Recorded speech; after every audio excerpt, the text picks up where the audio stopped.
Well, here's the Drake pair I've been working on, the T4XB on top and the R4B on the bottom. I spent an hour tonight putting blue filters in these, maybe a little more time than that. I like how it turned out. I wasn't quite used to the blue aqua filter, but now I'm like, if that's how Drake had it in the beginning, then that's how I want it. So people on forums kept saying to change it to this color.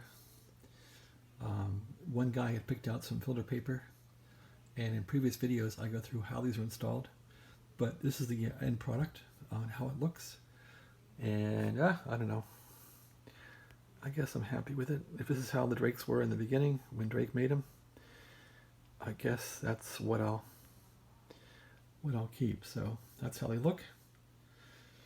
And the R4B turned out differently than the T4XB. The meter has more color in it. I like how the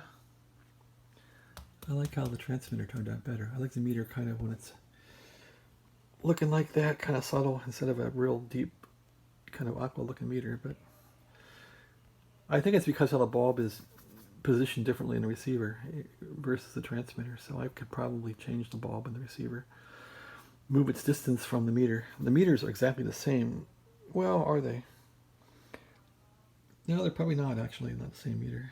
But the strip going inside to the filter inside, you wrap around the meter, around the top and the inward side are the same kind of dimension, same kind of deal, same kind of action to do it. So anyway, whatever.